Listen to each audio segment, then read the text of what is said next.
Hello everyone, once again I welcome you all on the platform of genuine education. तो आज के इस lecture में हम करने वाले हैं एक बहुत ही अमेजिंग कॉन्सेप्ट जिसका नाम है कॉम्प्लेक्स नंबर। तो कॉम्प्लेक्स नंबर क्या होता है, इसके बारे में आज हम डिटेल में और बहुत ही सिंपल तरीके से मैं आपको बताऊंगा कि कैसे इस तरह के नंबर से हम डील करते हैं। एक्चुअली में देखा जाए तो ये बहुत एक न्यू काइंड ऑफ नंबर होता है। जब हम 10 तक पढ़ाई करते हैं तो वहां तक सिर्फ दुनिया जो होती है, वर्ल्ड जो होता है, वो रियल नंबर के आसपास मूव करता है।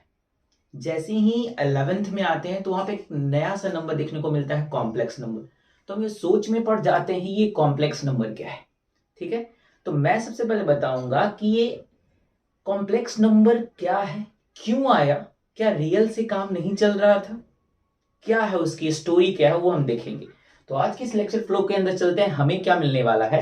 तो आज हम पढ़ने वाले हैं, इंट्रोडक्शन पढ़ेंगे, राइट। उसके बाद हम पढ़ेंगे कॉन्सेप्ट ऑफ आयोटा। ये क्या है ना, आयोटा बैकबोन है। आयोटा से ही पूरी कॉम्प्लेक्स नंबर डिफाइन होती है। ठीक है, उसके बाद हम पढ़ेंगे कि कॉन्सेप्ट नंबर की डेफिनेशन क्या है, एक्चुअली कॉन्सेप्ट नंबर होता क्या है, ये कैसा दिखता है, इसके स्टैंडर्ड फॉर्म क्या है और इससे रिलेटेड सारी चीजें। क्योंकि चैप्टर का नाम है कॉम्प्लेक्स नंबर। आप एनसीईआरटी में जाओगे 11th स्टैंडर्ड में, complex number and the quadratic equation. ठीक है, तो सबसे पहले मैं बताऊंगा इसका कॉम्प्लेक्स नंबर का क्वाड्रेटिक इक्वेशन से बहुत ही गहरा रिश्ता है, उस चीज को भी हम समझेंगे। तो चलिए शुरुआत करते हैं इस वीडियो लेक्चर को। अभी तक अगर आप इस चैनल पे नए हो तो चैनल को सब्सक्राइब और लाइक करना बिल्कुल भी ना भूलें, और अपने फ्रेंड्स में इसको जितना हो सके शेयर करें ताकि उनको भी ये कॉन्सेप्ट बहुत ही अच्छे से समझ आए। तो चलिए शुरू करते हैं। तो सबसे पहले आज हम बात करेंगे पॉइंट नंबर 1 की, इंट्रोडक्शन की। इंट्रोडक्शन, एक्चुअली में इंट्रोडक्शन में क्या देखेंगे। तो स्टूडेंट्स, अभी तक हमने अप टू 10th क्लास तक, इवन 11 कॉम्प्लेक्स नंबर पढ़ने से पहले तक जो भी चीज हम डील कर रहे थे वो क्या था ना, एक्चुअली में रियल था। और ये जो टॉपिक है कॉम्प्लेक्स नंबर, ये अलजेब्रा का एक टॉपिक है। ठीक है, तो समझिए बात कि हमने क्या क्या पढ़ रहा है। हमने लीनियर इक्वेशन इन 1 वेरिएबल पढ़ रखा है, लीनियर इक्वेशन इन 2 वेरिएबल पढ़ रखा है, क्वाड्रेटिक इक्वेशन इन 1 वेरिएबल पढ़ रखा है। तो ये सारे जो इक्वेशंस होते थे जिनका हम सॉल्यूशन करते थे वो एक रियल नंबर आता था। ठीक है, वहां पे रियल नंबर होते थे। Real number, you know very well that collection of all rational और इरेशनल नंबर को हम रियल नंबर बोलते हैं। ठीक है, तो ये था कि जितने भी लीनियर इक्वेशन इन 1 वेरिएबल हो, या लीनियर इक्वेशन इन 2 वेरिएबल हो, या क्वाड्रेटिक इक्वेशन इन 1 वेरिएबल हो, जो भी हमने स्टडी की है, सबके जो सॉल्यूशंस होते थे वो रियल नंबर्स होते थे। बट एक सिचुएशन ऐसा भी आता है जहां जहां कुछ इक्वेशंस के सॉल्यूशन, अगर मैं क्वाड्रेटिक इक्वेशन के जरिए आपको समझाना चाहता हूं तो लेट ट्राई टू अंडरस्टैंड। हम क्या देखते हैं कि कोई भी जो क्वाड्रेटिक इक्वेशन होता है, कोई भी जो क्वाड्रेटिक इक्वेशन होता है, यहाँ पे देखेंगे मैं क्वाड्रेटिक इक्वेशन का स्टैंडर्ड फॉर्म लेने वाला हूँ। क्वाड्रेटिक इक्वेशन, तो स्टैंडर्ड फॉर्म क्या होता है, x square plus b x plus c equal to 0 provided a not equal to 0। ये किसी भी क्वाड्रेटिक इक्वेशन का स्टैंडर्ड फॉर्म है, या एक्चुअल फोटो बोल सकते हो। ऐसे क्वाड्रेटिक इक्वेशन दिखते हैं। तो इसकी जो सॉल्यूशंस निकालते हैं, है ना, इसकी जो सॉल्यूशन फाइंड करेंगे, इसके जो सॉल्यूशंस हम फाइंड करते हैं, उसमें होता क्या है ना, हमें बाय पढ़ना पड़ता है इक्वेशन, जिसको बोलते हैं क्वाड्रेटिक फॉर्मूला। तो बाय क्वाड्रेटिक फॉर्मूला हम क्या चीजों को समझ सकते हैं। तो देखिए, मैं आपको एक्चुअली बताने वाला हूं ये कॉम्प्लेक्स नंबर का जो ओरिजिन है वहां से, बाय क्वाड्रेटिक फॉर्मूला। ठीक है, हम क्या डिफाइन करते हैं, एक्स।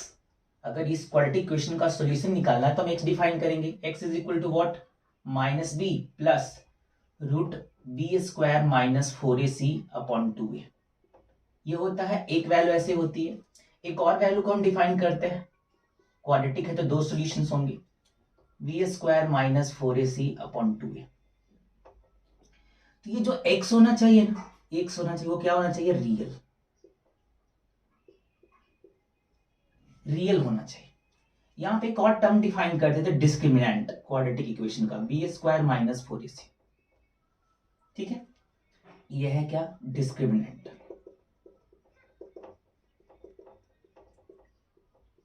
ये अब इसमें कहा जाता था कि जब भी हम क्वाड्रेटिक इक्वेशन के रूट्स फाइंड आउट करते थे या सॉल्यूशन करते थे, तो सबसे पहले हम उस क्वाड्रेटिक इक्वेशन का डिस्क्रिमिनेंट चेक करते थे, और हम वहां पे अपने आप को श्योर कर पाते थे कि इस क्वाड्रेटिक इक्वेशन का किस तरह का रूट होगा। मतलब मैं आप बात कर रहा हूं नेचर ऑफ रूट्स की। तो नेचर ऑफ जो रूट्स डिस्कस करते थे हम लोग क्वाड्रेटिक इक्वेशन के अंदर में, नेचर ऑफ रूट्स, तो उसमें जो डी होता था ना, डी की 3 तरह की वैल्यूज हम लेके चलते थे। एक था डी ग्रेटर देन 0 मतलब पॉजिटिव, एक था डी इज इक्वल टू 0 और एक था डी लेस देन 0। ठीक है, जब डी ग्रेटर देन 0 था तो हम क्या लिखते थे, roots are real and distinct. Alright, distinct का मतलब होता है दोनों जो एक्स की वैल्यूज होंगी वो डिफरेंट होंगी। डी 0 हो जाए तो क्या बोलते थे, roots are real and equal, real and equal. और जैसे ही डी लेस देन 0 आता था तो वहां पे हम लिखा करते थे, देखिए डी लेस देन 0 आने से क्या होता है ना कि क्वाड्रेटिक इक्वेशन के रियल रूट्स नहीं होते। हम क्या लिखेंगे यहां, नो रियल रूट्स। बट इसका ये मतलब नहीं होता है कि उस क्वाड्रेटिक इक्वेशन के रूट्स ही नहीं होंगे। ऑलराइट, अगर जब किसी भी क्वाड्रेटिक इक्वेशन को सॉल्व करते हैं और वहां पे डिस्क्रिमिनेंट की वैल्यू लेस देन 0 आती है, मतलब नेगेटिव आ जाता है, तो इसका ये मतलब होता है कि उस क्वाड्रेटिक इक्वेशन के रियल रूट्स नहीं। ये मतलब नहीं होता कि उसके रूट्स ही नहीं है। तो यहां से सारी प्रॉब्लम शुरू होती है कि जब d लेस देन 0 हो जाए तो क्या हम उस क्वाड्रेटिक इक्वेशन के रूट्स को फाइंड आउट नहीं कर सकते? हाँ, रियल रूट्स पॉसिबल नहीं होगा। अगर रियल रूट पूछे तो वहां पे लिखेंगे there will be no any real root of this proper quadratic equation. But अगर रूट्स की बात की जाए कि नहीं रूट्स फाइंड आउट करना है, तो वहां पे जो रूट्स होंगे ना वो कॉम्प्लेक्स रूट होंगे, हम वो बोल सकते हैं। यहां पे क्या होंगे, कॉम्प्लेक्स रूट।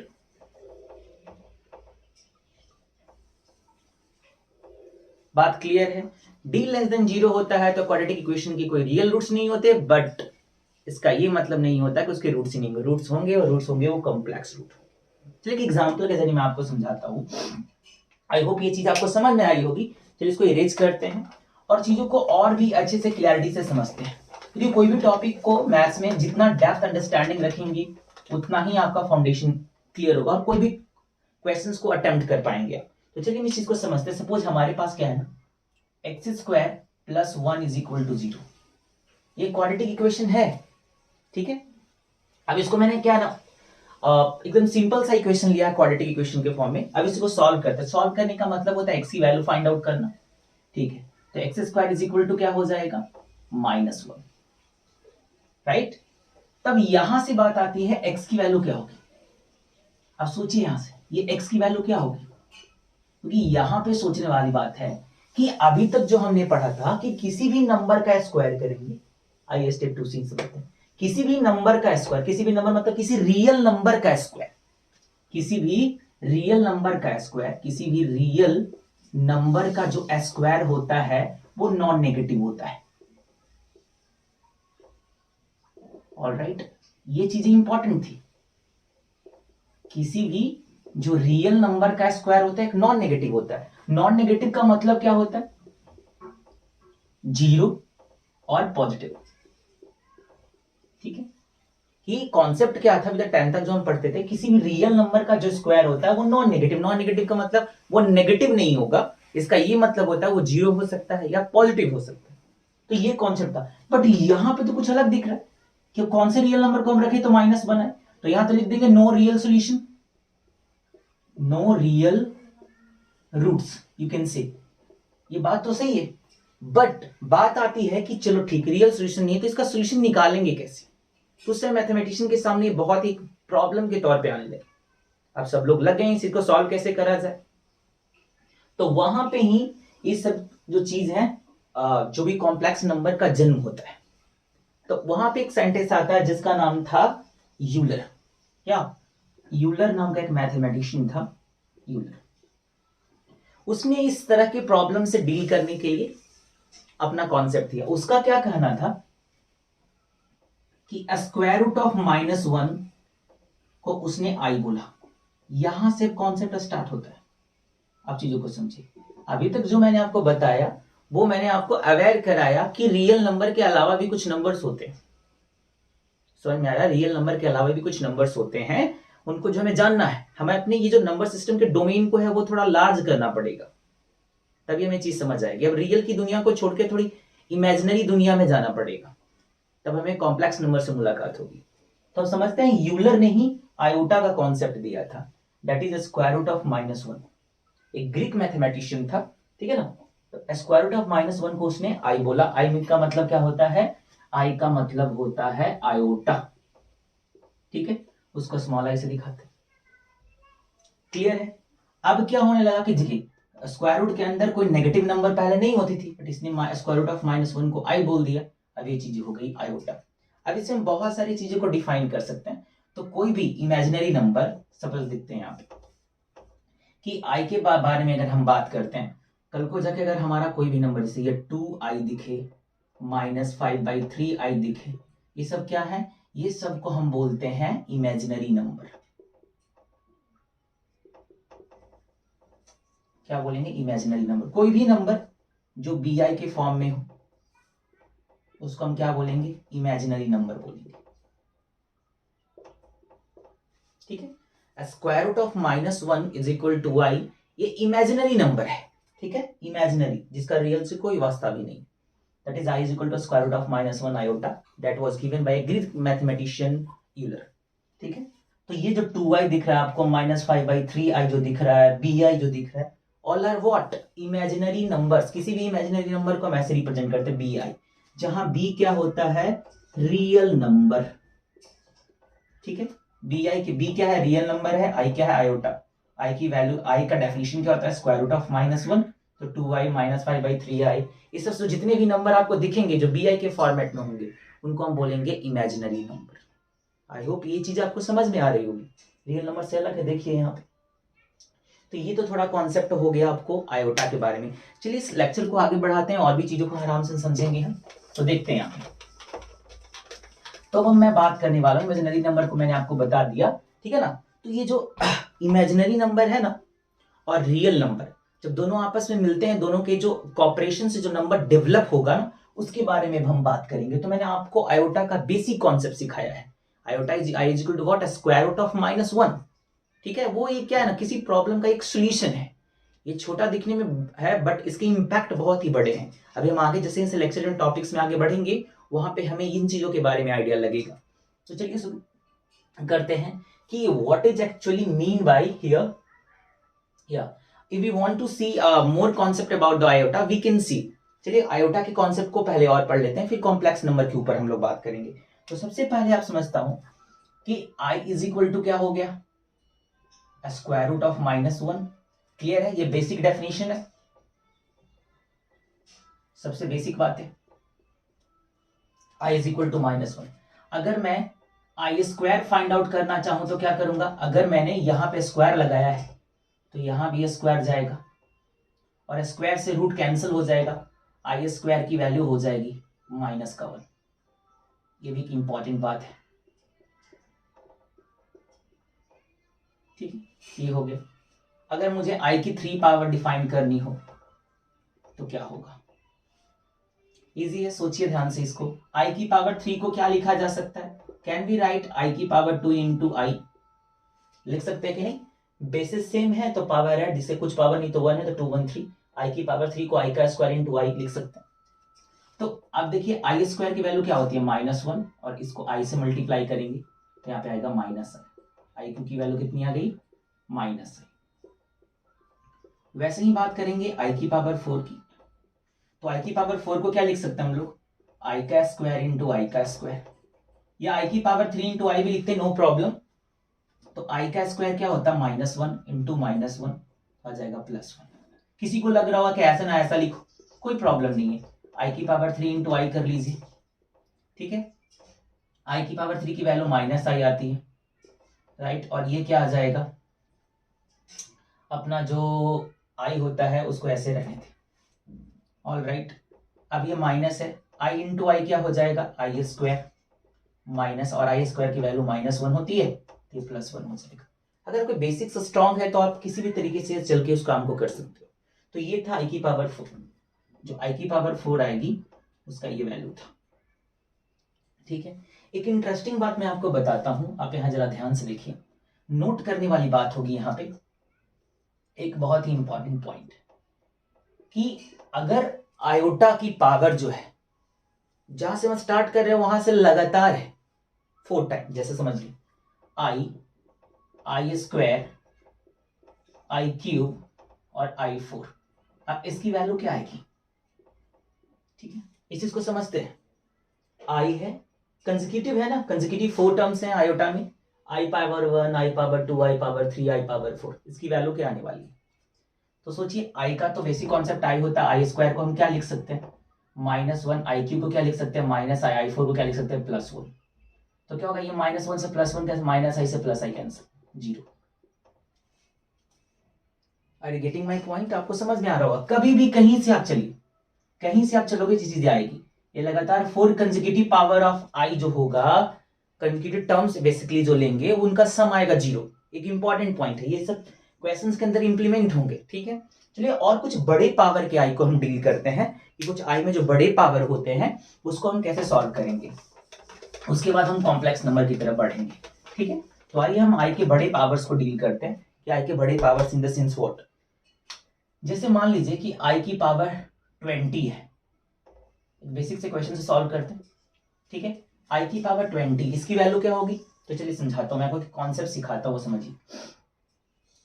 नोट करने वाली बात ये होगी कि ये 20 पावर है, हमें क्या करना है, इसको 4 से डिवाइड करना है।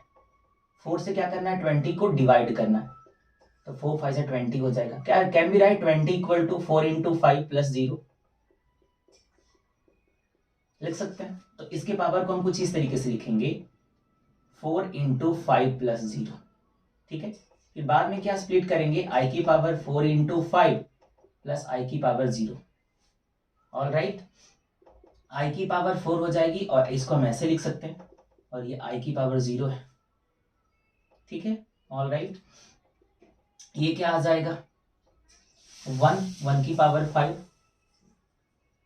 ऑल राइट, यहाँ पे मल्टीप्लाई होना चाहिए ना, मल्टीप्लाई, या आई की पावर यहाँ पे 0, ये 1 आ जाएगा, और आई की पावर 0 क्या हो जाएगी, ये भी 1 हो जाएगी, और आंसर आ जाएगा 1। ठीक है, इससे भी शॉर्टकट है, आप देखते ही सवाल के जवाब दे दो। जैसे देखो 4 से आप डिवाइड करो, जितना रिमाइंडर बचेगा ना उसी की वैल्यू फाइंड आउट करेंगे। तो आप सोचिए 4 से 20 को हम डिवाइड करते हैं तो क्या आएगा, रिमाइंडर 0 आ जाएगा, और आई की पावर 0 होती है 1।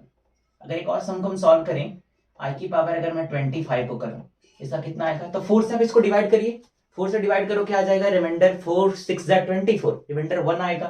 तो इसकी वैल्यू हो जाएगी I1 मतलब आई। अगर हम और बड़ी सी वैल्यू को करते हैं, 2002 को करते हैं, इसकी वैल्यू क्या आने वाली है, तो 4 से इसको डिवाइड करिए। तो 4 से आप डिवाइड करोगे तो आपको नीचे जो रिमाइंडर बचेगा ना वो क्या बचेगा, चलो करके देखते हैं। आप बेसिक से स्टिक रहो, चीजें क्लियर हो जाएगी। 4 5 20 हो जाएगा, ये 0 यहाँ पे 0 लगा दो और ये 2 बच गया, एक और 0 यहाँ पे देना पड़ेगा। ओके, अब यहाँ पे आप समझ सकते हो कि मतलब कहने का मीनिंग क्या है मेरा, कि इसको अगर डिवाइड करके सपोज यहाँ पे मान लीजिए कि 0 रहता, तो 4 से ये पूरा नंबर डिविजिबल है ना, 4 से ये पूरी नंबर डिविजिबल है, तो रिमाइंडर क्या बचती 0, तो इसका आंसर लिखते हैं 1। बट जैसे ही आई की पावर 2002 लिखते हैं तो रिमाइंडर क्या आ जाएगा, 2 आ जाएगा, है कि नहीं, रिमाइंडर क्या आ जाएगा, 2 आ जाएगा। जब डिवाइड आप करोगे, देखो क्लियर है, यहाँ से 2002 आएगा तो यहाँ पे 500 आ जाएगा ना, और यहाँ पे तो यहाँ पे आ जाएगा 0 2 आ जाएगा, और ये कैंसिल आउट हो जाएगा। क्या 50 इज हियर, नॉट 550, तो 2 आ जाएगा। तो आई की पावर 2002 को हम क्या लिखेंगे, सीधा सीधा लिखेंगे आई की पावर 2, और ये क्या आ जाएगा माइनस का 1।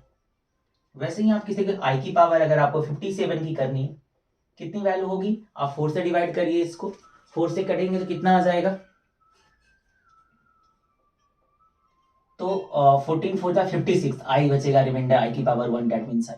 तो इस तरीके से आपको चेक कर लेना है कि आई की जो रिमाइंडर डिवाइड करने पे जो रिमाइंडर आएगा ना, आई की पावर जो भी हो उसको 4 से आप डिवाइड करो, जो रिमाइंडर आएगा ना उसी को सिंप्लीफाई कर दो, वही आंसर हो जाएगा। ये तो एक बेसिक कॉन्सेप्ट है कैसे चलना है, बट आप शॉर्टकट उससे उस तरीके से आप डील कर सकते हो उस चीज को।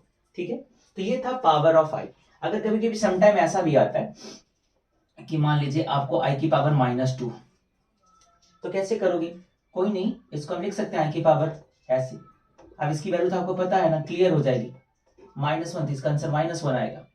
आई की पावर -3 है, तो इसको कैसे लिखेंगे, 1 अपॉन आई की पावर 3, राइट। मुझे आई से इंडिपेंडेंट लाना है तो मैं क्या करूंगा, आई से ऊपर और नीचे इस तरीके से सॉल्व करूंगा, ये आई हो जाएगा और ये i4 हो जाएगा, ये आई और ये बचेगा i4 की पावर वैल्यू 1, तो आई हो जाएगी ऐसे। अगर और अपने को देखना है कि मान लीजिए कि हाँ i की पावर -5 है, नो प्रॉब्लम, 1/i की पावर 5 कर लो, ये 5th पावर है तो इसको हम क्या लिख सकते हैं, ध्यान से देखिए 4 से डिवाइड करेंगे तो क्या बचेगा, रिमाइंडर 1, तो 1/i, आई से ऊपर नीचे मल्टीप्लाई डिवाइड कर लीजिए तो i/i², and you know very well i/-1 हो जाएगा और ये -i आंसर आ जाएगा। तो इस तरीके से हम बेसिक को यूज करके आई के सम्स को सॉल्व कर सकते हैं, जो भी टर्म है ना रिलेटेड आई से उसको हम डील कर सकते हैं। तो चलिए हम बढ़ते हैं आगे कॉम्प्लेक्स नंबर की डेफिनेशन की तरफ। कॉम्प्लेक्स नंबर क्या होता है, अभी तक हमने आयोटा के बारे में देखा है, square root of -1 is equal to i, that was given by a Greek mathematician Euler, और वहां पे हम देखा कि आई की डिफरेंट पावर को हम कैसे डील करते हैं, नेगेटिव हो तो कैसे करना है, पॉजिटिव हो तो कैसे करना, शॉर्टकट क्या है और एक अपना जो बेसिक प्रोसेस होता है वो क्या था। तो मैं आपको बताने वाला हूं कॉम्प्लेक्स नंबर का स्टैंडर्ड फॉर्म। तो जो भी टॉपिक अब यहां से शुरू होती है, कॉम्प्लेक्स नंबर क्या है, तो कॉम्प्लेक्स नंबर को सबसे पहले हम जेड से रिप्रेजेंट करते हैं। कॉम्प्लेक्स नंबर के सेट को जेड से, कैसे नेचुरल नंबर के सेट को कैपिटल एन से करते हैं, होल नंबर के सेट को डब्ल्यू से करते हैं, ऑलराइट, रियल नंबर के सेट को कैपिटल आर से रिप्रेजेंट करते हैं, वैसे ही जेड जो है वो कॉम्प्लेक्स नंबर होता है। तो जो भी कॉम्प्लेक्स नंबर होगा वो रियल और इमेजिनरी नंबर से मिलके बना होता है, ठीक है। तो z is equal to a plus I b, जो भी नंबर इस फॉर्मेट में होंगे उसको हम बोलते हैं कॉम्प्लेक्स नंबर, ठीक है। दुनिया में हर एक नंबर कॉम्प्लेक्स नंबर है। चलिए इस बात को मैं और जस्टिफाई करता हूं।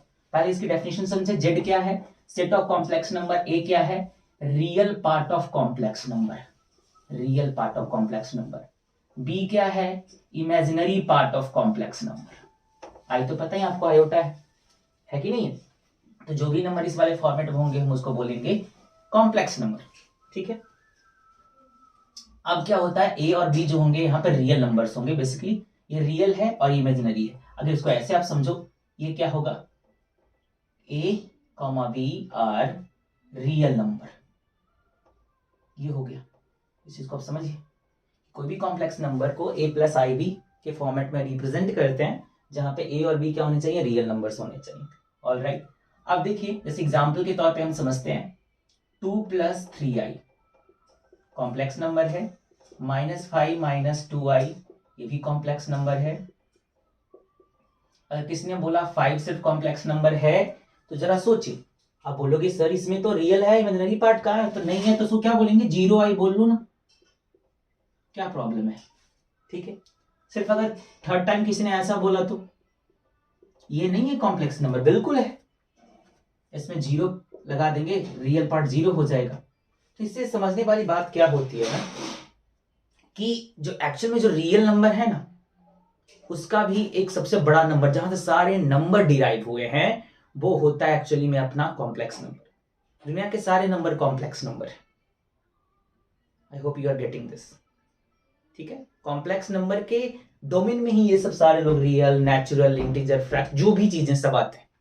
तो ये था standard form of complex number, जहां ए बी क्या होता है, जो मैंने बताया, कैसे सारे रियल नंबर भी सारे कॉम्प्लेक्स नंबर हो सकते हैं, कैसे इमेजिनरी नंबर भी कॉम्प्लेक्स नंबर हो सकता है, और कॉम्प्लेक्स नंबर रियल नंबर और इमेजिनरी नंबर के कॉम्बिनेशन से बनता है। ये था definition of what complex number, ठीक है, जेड से रिप्रेजेंट करते हैं। अब मैं आपको इंट्रोड्यूस कराने वाला हूं कि कैसे भी अलजेब्रा ऑफ कॉम्प्लेक्स नंबर का मतलब क्या होता है। किसी भी अलजेब्रा करने का मतलब होता है कि हम कैसे दो कॉम्प्लेक्स नंबर को ऐड कर सकते हैं, कैसे सब्ट्रैक्ट कर सकते हैं, कैसे मल्टीप्लाई कर सकते हैं, कैसे डिवाइड कर सकते हैं। 3-4 चीजों को हम समझेंगे यहाँ पे, ठीक है। अलजेब्रा ऑफ कॉम्प्लेक्स नंबर का मतलब क्या होता है कि how we can add, subtract, multiply और डिवाइड, ठीक है। तो चलिए समझते हैं। यहाँ पे मैं आपको, देखिए नॉर्मल तरीकों से ये नहीं करेंगे अगर ये नंबर अगर नया है, इसको ऐड सब्ट्रैक्ट करने का तरीका भी बिल्कुल नया होना चाहिए। चलिए आइए इस चीज को हम समझते हैं।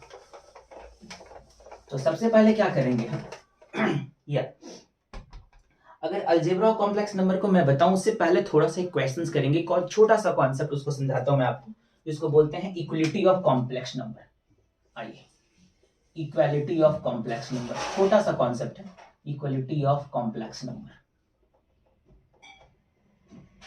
सपोज कि Z1 है, ये A प्लस IB है, और एक Z2 है, वो C प्लस ID है।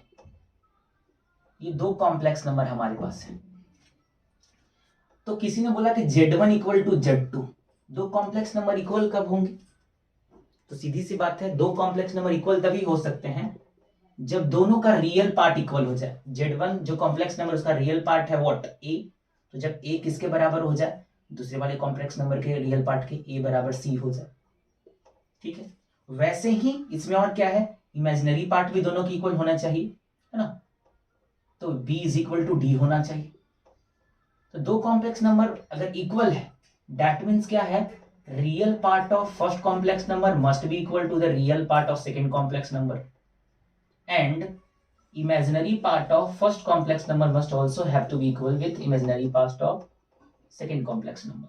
तो ये चीजें हमें समझनी पड़ेगी कि दो कॉम्प्लेक्स नंबर इक्वल होते, इसका मतलब होता है दोनों कॉम्प्लेक्स नंबर के रियल पार्ट के बराबर होगा और इमेजिनरी पार्ट के बराबर होगा। नॉर्मल सारे इक्वेशंस में दूं आपको, x plus here 2i is equal to 3 plus i y। ठीक है, find x and y। See यहां पे क्या ना, दो complex number x plus 2i और x plus i y, x और y होंगे मस्ट रियल नंबर होंगे। हाँ, तो आपसे पूछा जा रहा है कि x और y की वैल्यू क्या है। देखिए दो कॉम्प्लेक्स नंबर यहाँ पे इक्वल है और एज पर the definition of the equality of two complex number what we can say the real part of both the complex number must be equal. तो इसका इस कॉम्प्लेक्स नंबर का रियल पार्ट x है जो कि इसकी इस कॉम्प्लेक्स नंबर के रियल पार्ट की इक्वल होना चाहिए। रियल पार्ट का मतलब जो जिसमें आयोटा ना लगा हो। ठीक है, तो x की वैल्यू हो जाएगी 3 और y क्या हो जाएगा, इमेजिनरी पार्ट के इक्वल, तो y इज इक्वल टू 2। ठीक है, ये हो गया। तो ये कॉन्सेप्ट है, इसके ऊपर और भी क्वेश्चंस आते हैं तो उसको कर लेंगे हम। एनसीईआरटी में एग्जांपल में भी क्वेश्चन दिया हुआ है, एक्सरसाइज में भी है, तो उसको आप कर सकते हो। तो ये था क्या, ये था equality of two complex number. अब हम मूव ऑन करेंगे how we can add, subtract, multiply और डिवाइड। तो चलिए उस चीज को हम डील करते हैं।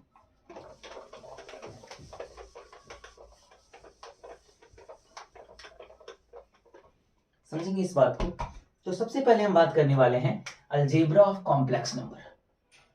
अलजेब्रा ऑफ कॉम्प्लेक्स नंबर मतलब सपोज अगर हमारे पास Z1 एक वैल्यू है, कॉम्प्लेक्स नंबर है a प्लस IB। ठीक है, और यहाँ पे क्या है, एंड Z2 जो है वो C प्लस IT है। तो सबसे पहले हम फाइंड करेंगे Z1 प्लस Z2। दो कॉम्प्लेक्स नंबर को ऐड कैसे करते, तो स्टूडेंट्स मैंने आपको बताया कि दो कॉम्प्लेक्स नंबर का ऐड का मतलब होगा रियल पार्ट को रियल पार्ट के साथ जोड़ दो और इमेजिनरी को इमेजिनरी के साथ। तो मतलब रियल पार्ट को रियल पार्ट के साथ, मतलब a प्लस सी। दो कॉम्प्लेक्स नंबर को ऐड करेंगे तो एक कॉम्प्लेक्स नंबर ही आएगा ना, सोचने वाली बात है। तो दो कॉम्प्लेक्स नंबर का ऐड करने का कॉन्सेप्ट क्या है कि दोनों कॉम्प्लेक्स नंबर के रियल पार्ट को आपस में जोड़ दीजिए और इनके इमेजिनरी पार्ट्स को जोड़िए, तो दोनों में i कॉमन हो जाएगा, यहाँ b प्लस डी होगा। एग्जाम्पल करते हैं, सपोज हमारे पास है क्या, Z1 equal to 5 plus 3i है और Z2 इक्वल टू है -4 प्लस 5i। तो हमें Z1 plus Z2 find out करना है। ठीक है, तो करते क्या है, यहाँ पे इसके रियल पार्ट को रियल पार्ट के साथ जोड़े तो 5 में -4 ऐड करेंगे तो 1 आएगा, प्लस है 5 3 कितना 8i हो जाएगा। तो ये हो गया Z1 प्लस Z2। ठीक है, जब भी एडिशन करना हो दो कॉम्प्लेक्स नंबर को तो उनको रियल पार्ट्स को रियल पार्ट के साथ ऐड करें और इमेजिनरी पार्ट को इमेजिनरी पार्ट के साथ, और बेसिक जो भी हम साइन का गेम खेलते हैं वो खेलें। अब हम बात करते हैं सेकंड की तरफ कि Z1 माइनस Z2 कैसे निकालें। ठीक है, तो क्या करेंगे, Z1 माइनस Z2 की जहां तक बात है तो Z1 की वैल्यू पुट कर दो a plus IB, then minus sign Z2 की वैल्यू C प्लस ID हो जाएगी। एकदम बेसिक से चलिए सब आ जाएगा आपको, IB हो जाएगा minus C minus ID। Real part को रियल पार्ट के साथ रखो तो ये माइनस C होगा, इमेजिनरी पार्ट को तो यहाँ पे I क्या है दोनों में कॉमन ले लिया तो यहाँ बचेगा V माइनस D। ठीक है, ये हो जाएगा Z1 minus Z2। Z2 minus Z1 पूछे तो Z2 को आगे रखेंगे, Z1 को ऐसा बेसिकली हो जाएगा। इसी क्वेश्चन को अगर मैं करूं तो क्या करेंगे, देखिए a कितना 5, फॉर्मूले का माइनस C कितना है भाई -4, तो रख दिया, प्लस I ले लेंगे, D कितना है 3 है, माइनस D कितना है 5 है, तो कितना हो जाएगा 5 minus minus plus 4, plus I 3 minus 5 it is basically of -2 9 minus 2i। ये आ गया z1 माइनस z2। हमने कैसे देखा कि कैसे दो कॉम्प्लेक्स नंबर को ऐड और सब्ट्रैक्ट कर सकते हैं। अब आता है टाइम मल्टीप्लाई करने का कि मल्टीप्लाई कैसे करेंगे। तो आइए इस चीज को समझते हैं कि दो कॉम्प्लेक्स नंबर को मल्टीप्लाई कैसे करते हैं। तो बहुत ही बेसिक सी बता रहा हूँ, अलजेब्रा ऑफ कॉम्प्लेक्स नंबर में ऐड सब्ट्रैक्ट मल्टीप्लाई डिवाइड ही बेसिकली होता है। तो आइए अभी अपने को z1 इंटू z2 फाइंड करना है। तो करेंगे क्या, कुछ नहीं, a प्लस आई भी लिखेंगे into c plus i d लिखेंगे। बेसिकली अब a से इन दोनों के ब्रैकेट वाले टर्म्स को मल्टीप्लाई करेंगे, ठीक है। हो जाएगा A C plus I A D plus I B C plus I into I I square B D. देख रहे हो ना, ए को सी से ए सी हो गया, फिर आई था तो आई बाहर ले लिया, ए डी लिख लिया, प्लस यहाँ आई है तो आई B C plus I into I I square B D. अब चलिए ए सी हो जाएगा, ये आई ए डी ही रहेगा, इसको आई बी सी ही रखेंगे, बट यहाँ क्या होगा, आई स्क्वायर -1 हो जाएगा और ये बी डी हो जाएगा। तो यहाँ से आ जाएगा A C plus I A D plus I B C minus B D. Real part को रियल पार्ट के साथ रख लो आप, और इसमें से आई कॉमन ले लेंगे तो यहाँ हो जाएगा a D plus b c. तो यह z1 इंटू z2, ठीक है। दो कॉम्प्लेक्स नंबर को हम मल्टीप्लाई कैसे करते हैं वो ये तरीका है, ठीक है।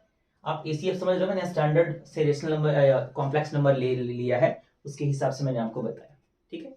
अब हम आगे बढ़ेंगे कि हम कैसे दो कॉम्प्लेक्स नंबर को डिवाइड करते हैं। तो आइए उस चीज को समझते हैं, ठीक है। उस चीज को हम समझेंगे कैसे हम फाइंड करते हैं। जो बेसिकली हमें क्या करना है यहाँ पे कि देखिए कि अपने को z1 अपॉन z2 फाइंड करना है। तो हम इसको ऐसा लिख सकते हैं z1 into 1 upon z2। Clear है। अब 1 अपॉन z2 का मतलब हो जाएगा, यहाँ से देखिए a प्लस आई भी लिखेंगे इसको, और इसको लिखेंगे 1 upon c plus i d. अब इसको सिंप्लीफाई करना है, कैसे रेशनलाइज जैसा करते थे, जिसको कॉम्प्लेक्स कॉन्जुगेट से मल्टीप्लाई डिवाइड कर लेंगे। किससे, कॉम्प्लेक्स कॉन्जुगेट से। यहां कर लेंगे c माइनस आई डी, यहां भी हो जाएगा c माइनस आई डी। इसको लिखते आएंगे a प्लस आई बी, ठीक है। ये हो जाएगा c माइनस आई डी, और नीचे में हो जाएगा c a plus b into a minus b, तो a square minus b square.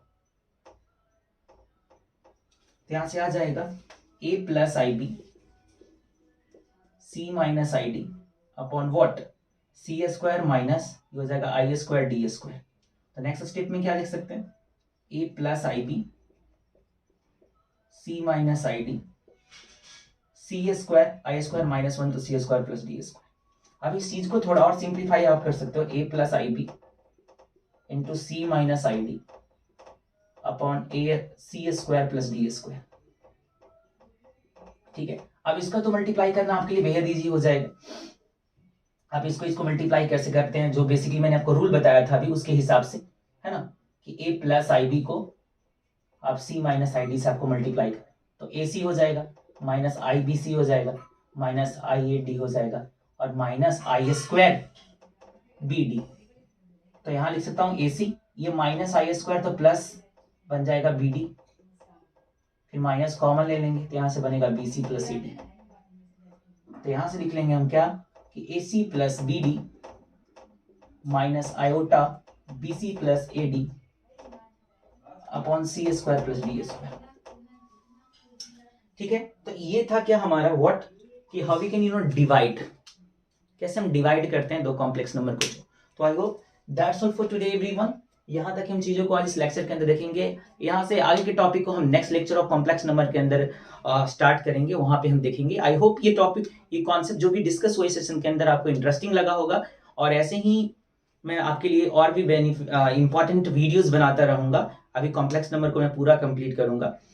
आप एनसीईआरटी के अंदर जाकर एक्सरसाइज नंबर 1 को सॉल्व कर सकते हो, उसके एग्जाम्पल्स को देख सकते हो। यहाँ लेक्चर पढ़ने के बाद वो चीजें आपके लिए बहुत ही सिंपल बन जाएंगी। अगर आप कोई प्रॉब्लम होगा आप कमेंट कर सकते हैं। That's all for everyone, and don't forget to like, subscribe and share as much as you can. Thanks for video.